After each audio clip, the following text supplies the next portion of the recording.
আপনারা জানতে পেরেছেন যে দেশে বিরাজমান বিদ্যুৎ, জ্বালানি এবং গ্যাস নিয়ে যে ভয়াবহ সংকট এবং বিতর্ক চলছে, সে প্রেক্ষিতে জামাত ইসলামকে আবারও জাতির সামনে তার বক্তব্য পেশ করতে হচ্ছে। গণমাধ্যম কর্মী হিসেবে আপনারা নিজেরাই সাক্ষী আছেন। অতি সম্প্রতি মাননীয় প্রধানমন্ত্রী দেশের এই কঠিন জনদুর্ভোগকে আড়াল করার জন্য সরকারের এই 6 মাসে তাদের কর্তব্য পালনের যে সমস্ত সুযোগ ছিল, তার সত্ত্বেও যেখানে যেখানে ব্যর্থতা, সেটা ঢাকবার জন্য আর কোনো উপায় না পেয়ে বিরোধী দলের উপরে সবকিছু চাপিয়ে দিতে গিয়ে কিছু অহেতুক বিতর্কের অবতারণা করেছে। বলছেন বছরের পর বছর ধরে যে সব রাজনৈতিক বিতর্ক মানুষ পছন্দ করে না, মীমাংসিত। অতীতের সবসময় ব্যর্থ শাসকেরা যখন জনদুর্ভোগের কোনো ইস্যুর কেন জবাব দিতে পারে না, তখন এই সব বিতর্ক সামনে এনে আসল ইস্যুটাকে আড়াল করতে চায়। আমরা সেই প্রবণতা এই সরকারের এবং সরকারের প্রধানকে লক্ষ্য করছি। আবার এমন একটা কথা উনি বলছেন যে 17 বছরে বিরোধী দলের মেনশন করে বলেন যে তাদেরকে খুঁজে পাওয়া যায়নি, তারা গুপ্ত ছিলেন। বিদ্যুৎ, জ্বালানি ভয়াবহ সংকট নিয়ে ওনারা বক্তৃতা করেন, কোনো সমাধান পেশ করেন না, প্রস্তাব দেন না। আবার এমনও বলেছেন যে এসব না বলে আসেন আমরা কাজ করি, জামার হাতা গুটায় কেটস পরে আমরা নেমে যাই। শুনেছেন তো সব আপনারা। তো এখন এই বিতর্ক যদি একটা দেশের সরকার প্রধান তোলেন, তো সেই দেশের বিরোধী দল হিসেবে তো আমাদেরও তো কিছু দায়িত্ব আছে। আমাদের মাননীয় বিরোধী দলীয় নেতা, যিনি বাংলাদেশ জামাত ইসলামের সম্মানিত আমির, তিনি জাতীয় সংসদে পরিষ্কার করে জাতির সামনে বলেছেন, দেশ এবং দুনিয়ার মানুষ জানে। পার্লামেন্টের শুরু থেকে তিনি দুইটা কথা বলেছেন যে আমরা দায়িত্বশীল এবং গঠনমূলক বিরোধী দলের ভূমিকা আমরা পার্লামেন্টে পালন করব, সকল ভালো কাজে সরকারকে সহযোগিতা করব, সকল জনস্বার্থ বিরোধী মন্দ কাজে আমরা সরকারের বিরোধিতা করব। এই পলিসির উপরে কিন্তু বাংলাদেশে জামাত ইসলামী, ইভেন 11 দলীয় ঐক্যের যে মাননীয় সংসদ সদস্যরা বিরোধী দলের চেয়ারে বসে ভূমিকা পালন করছেন, আমরা এখনো এই পলিসির উপরেই বিরোধী দলের নেতৃবৃন্দের ভূমিকা পালন করতে দেখছি। সেটাই আজকের বক্তব্য লিখিত আকারে সুনির্দিষ্টভাবে আরো কিছু প্রস্তাব এবং ছোট্ট কিছু হিস্ট্রি আপনাদের সামনে আমরা আজকে তুলে ধরব।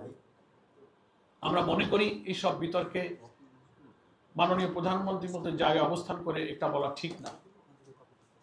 আমাদের মাননীয় বিরোধী দলীয় নেতা জামাত ইসলামের আমির, প্রধানমন্ত্রী হয়তো বলছেন উনি শার্টের হাতা গুছায় কেটস পরে নামেন। আমাদের আমিরের জামাত তো আর শার্ট পরেন না, উনি পাঞ্জাবি পরেন। তো পাঞ্জাবির হাতা গোটায় উনিও কিন্তু মাঠে নেমেছেন। দেশপ্রেম, জাতি গঠনের জন্য উনিও মাঠে নামছেন, কাজ শুরু করেছেন। সুনির্দিষ্ট প্রস্তাব পার্লামেন্টারি কমিটি, জাতীয় সংসদের ফ্লোরে, বাইরে আমাদের গঠনমূলক প্রস্তাব এবং ভূমিকার কথা উনি বলছেন। আর 17 বছর যাদেরকে আপনি খুঁজে পাননি, কি করে খুঁজে পাবেন? আপনার অনেক নেতা মন্ত্রীরা খুঁজে পায় না, কারণ আন্দোলনের দৃশ্য ওনারা তো টেলিভিশনে বসে দেখেছেন, ফিল্ডে ছিলেন না। যিনি বলেন আর যারা বলেন তারা তো মাঠ থেকে দেখেননি, তারা বসে বসে ঘরে ভিডিও আর টিভি অনলাইন দেখেছেন। আর 17টা বছর আমাদের আমিরের জামাত সহ জামাতের শত শত নেতা কর্মী যে জেল খাটলেন, প্রত্যেকটি কর্মসূচির সামনে গুলির মুখে বুক পেতে রাজপথে আহত হলেন। ইভেন অত্যাচারী শাসকের বিরুদ্ধে জোটবদ্ধ আন্দোলনে যখন বিএনপি, জামাত, যুগপথ কখনো জোটে আমরা একসাথে কর্মসূচি দিয়েছি ফ্যাসিবাদের বিরুদ্ধে, একই জায়গায় একই ভেন্যুতে ঘোষিত কর্মসূচিতে শরিক দল হিসেবে তারা আসেনি, জামাত শিবিরের লোকেরা গিয়ে সেখানে জীবন দিয়েছে। এত লোককে ফাঁসিতে ঝুলিয়ে হত্যা করা হলো, কারাগারে নিহত হলো, জেলখানায় হাজার হাজার লোক মিটিং মিছিল, জুলাইয়ের গণ অভ্যুত্থানে প্রকাশ্যে আমাদের এত ভূমিকা জাতি, দেশ, বিদেশ, মিডিয়া দেখলেন, ওনারা দেখতে পেলেন। প্রধানমন্ত্রীর মুখ থেকে নতুন করে একটা গুপ্ত শব্দ লন্ডন থেকে এসে এখানে আবার হাজির হইল। এটা কি বলবো আমরা, একটা খুব দুর্ভাগ্য বলা ছাড়া, that is very unfortunate to our nation. এই জন্য আমরা মনে করি যে জাতির জনদুর্ভোগের দিকে এখন সরকার এবং সরকার প্রধান নজর দেওয়া উচিত। এইসব পলিটিক্যাল বিতর্ক জনগণ এখন আর পছন্দ করে না, এগুলো খুব পুরনো কথা। এখন আধুনিক জীবন জিজ্ঞাসা, আমাদের চ্যালেঞ্জগুলোকে অ্যাড্রেস করার জন্য আমরাও প্রস্তুত।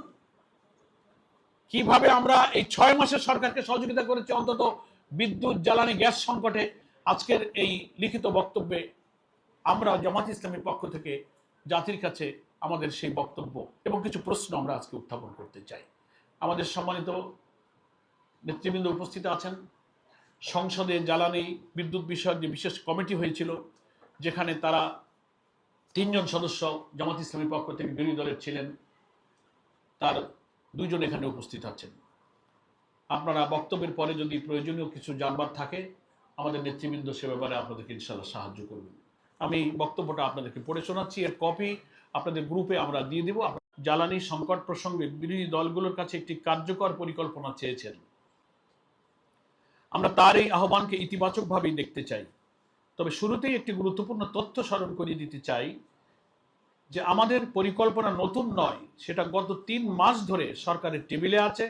এদিকে বিদ্যুতের ভুতুড়ে বিলের কারণে বিদ্যুৎ গ্রাহকদের ভোগান্তি এখনো চলছে, যা সরকারের নিরসনের প্রতিশ্রুতি দেওয়ার পরও কোনো সুফল আনতে পারেনি।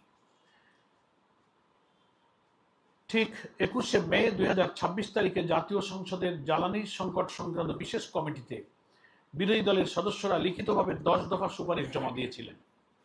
ওই কমিটিতে বিরোধী দলের 5 জন সদস্য ছিলেন, যাদের মধ্যে জামাত ইসলামের 3 জন সদস্য ছিলেন। তারা 2টি বৈঠকে অংশ নিয়েছিলেন, প্রশ্ন তুলেছিলেন এবং সংকট মোকাবেলায় সুনির্দিষ্ট প্রস্তাব দিয়েছিলেন।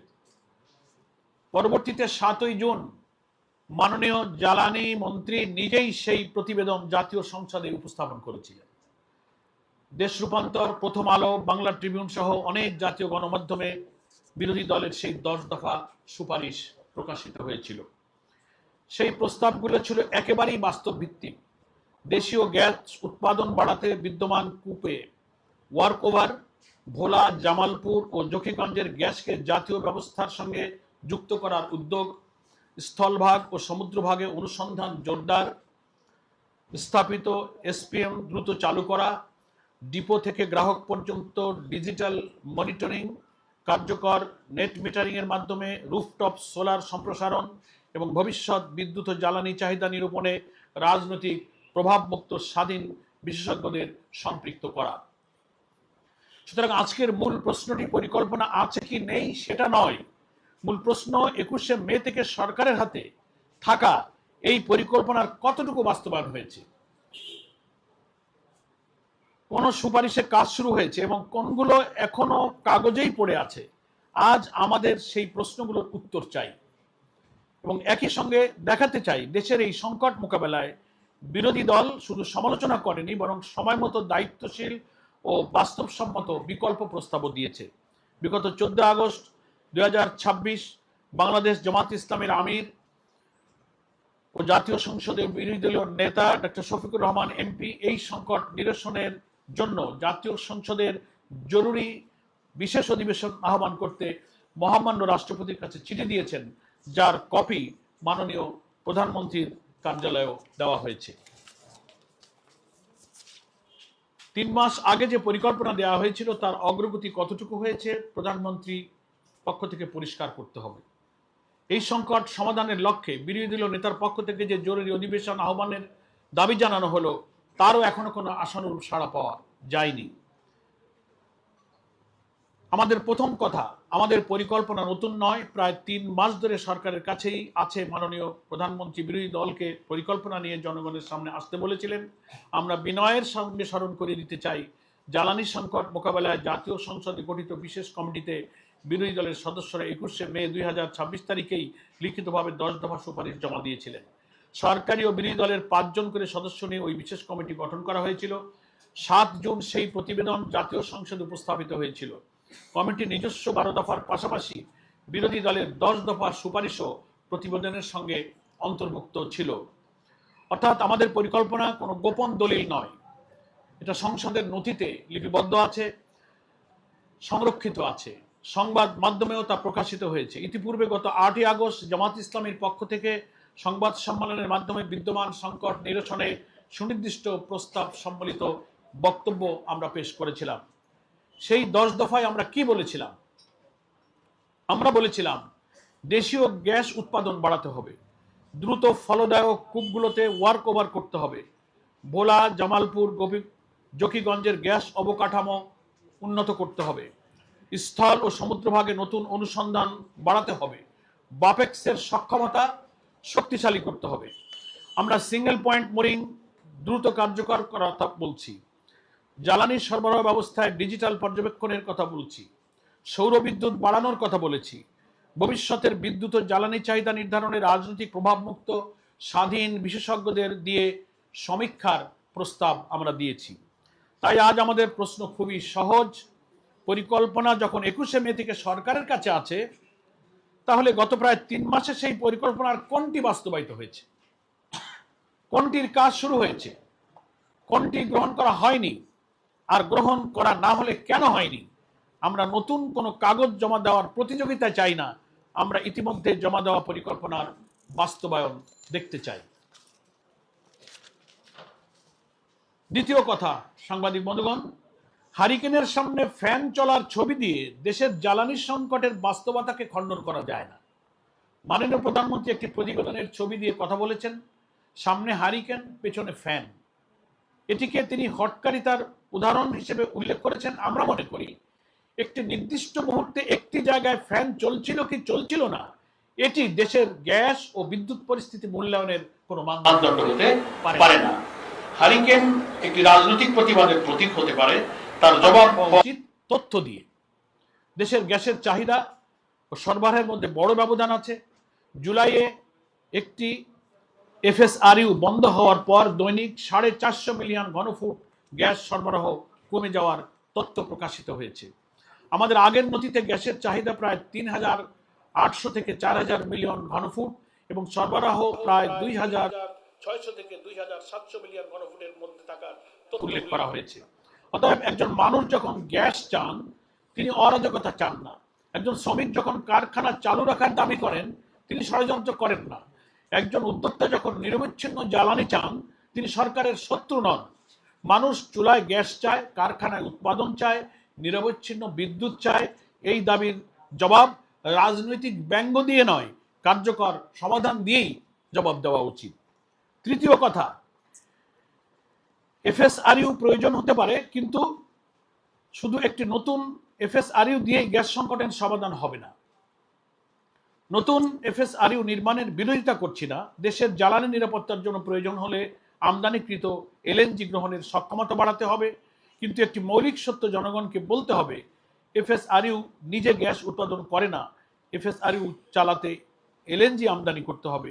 সেই এলএনজি কিনতে বৈদেশিক মুদ্রার প্রয়োজন। এলএনজি পুনরায় গ্যাসে রূপান্তর করার পর সেটি জাতীয় গ্রিডে পাঠাতে পর্যাপ্ত পাইপলাইন প্রয়োজন। আরেকটি বড় প্রশ্ন হচ্ছে অর্থের। 2025-26 অর্থ বছরে এলএনজি আমদানিতে প্রায় 59,000 কোটি টাকা ব্যয় এবং প্রায় 14,600 কোটি টাকার সরকারি ভর্তুকির তথ্য প্রকাশিত হয়েছে। সুতরাং তৃতীয় এফএসআরইউ নির্মাণ করুন, প্রয়োজন হলে আমরা সমর্থন করব। কিন্তু একই সঙ্গে বলতে হবে, এলএনজি কোথা থেকে আসবে, কত দামে আসবে, দীর্ঘমেয়াদী সরবরাহ চুক্তি কি হবে, পাইপলাইন কখন হবে, দেশীয় গ্যাস উৎপাদন কত বাড়বে। এই প্রশ্নগুলোর উত্তর ছাড়া শুধু একটি নতুন ভাসমান টার্মিনালকে পুরো সংকটের সমাধান হিসেবে দেখা বাস্তবসম্মত হবে না। সাংবাদিক বন্ধুগণ, আমাদের চতুর্থ কথা হচ্ছে, আমরা বলছি 90 দিনে কি করা সম্ভব। আমরা জনগণকে অবাস্তব প্রতিশ্রুতি দিতে চাই না। 3 মাসে সমুদ্রের নতুন গ্যাস অনুসন্ধানের ফল পাওয়া সম্ভব নয়। 3 মাসে একটা বড় নতুন পাইপলাইন নির্মাণ সম্ভব নয়। 3 মাসে ইস্টার্ন রিফাইনারি 2 সম্পূর্ণ বাস্তবায়নও সম্ভব নয়। যে এসবের প্রতিশ্রুতি দিক না কেন, সেটা বাস্তবতার সঙ্গে সামঞ্জস্যপূর্ণ হবে না। আমাদের নিজস্ব পরিকল্পনাতেও এই সীমাবদ্ধতা স্পষ্টভাবে স্বীকার করা হয়েছে, কিন্তু 90 দিনে অন্তত 6টি দৃশ্যমান কাজ করা সম্ভব। 1. দ্রুত ফলদায়ক গ্যাস কূপের ওয়ার্ক ওভার। প্রথম 15 দিনের মধ্যে পেট্রোবাংলা ও বাপেক্স দ্রুত ফলদায়ক ওয়ার্ক ওভারযোগ্য কূপের অগ্রাধিকার তালিকা প্রকাশ করুন। 30 দিনের মধ্যে প্রয়োজনীয় অনুমোদন শেষ করা হোক। 90 দিনের মধ্যে প্রথম কয়েকটি কূপের কাজ সম্পন্ন না হলেও শুরু করে অন্তত জনগণকে জানানো হোক যে কত মিলিয়ন ঘনফুট নতুন গ্যাস জাতীয় গ্রিডে যুক্ত হওয়ার সম্ভাবনা দেখা দিল। 2, বন্ধ ও কম উৎপাদনশীল কূপের হিসাব প্রকাশ। দেশে কতটি কূপ কারিগরি সমস্যার বন্ধ আছে, কোনটি সংস্কার করলে আবার উৎপাদনে আনা যাবে, 30 দিনের মধ্যে তার পূর্ণ তালিকা প্রকাশ করা হোক। এগুলো জনগণের সম্পদ, জনগণের সেই হিসাব জানার অধিকার আছে। 3, ভোলার গ্যাস ব্যবহারের অন্তর্বর্তী ব্যবস্থা বানানো। ভোলায় গ্যাস রয়েছে কিন্তু মূল ভূখণ্ডে আনার প্রয়োজনীয় স্থায়ী পাইপলাইন নেই। পাইপলাইন 3 মাসে হবে না, কিন্তু সিএনজি বা এলএনজি আকারে পরিবহনের বিদ্যমান ব্যবস্থা আরো কার্যকর ও বিস্তৃত করা যায়। এটি স্থায়ী সমাধান নয়, কিন্তু সংকটের সময় একটি অন্তর্বর্তীকালীন সেতু হতে পারে। 4, সিস্টেম লস ও অবৈধ গ্যাস সংযোগের বিরুদ্ধে দৃশ্যমান ব্যবস্থা। প্রতিটি বিতরণ কোম্পানির জন্য 90 দিনের লক্ষ্য নির্ধারণ করা হোক। প্রতিটি সপ্তাহে কতটি অবৈধ সংযোগ বিচ্ছিন্ন করা হলো, কত গ্যাস সাশ্রয় হলো, সেই তথ্য প্রকাশ করা হোক। 5, গ্যাস বন্টনের প্রকাশ্য সময়সূচি। ঘাটতি যদি থাকে সেটি লুকিয়ে রাখার প্রয়োজন নেই।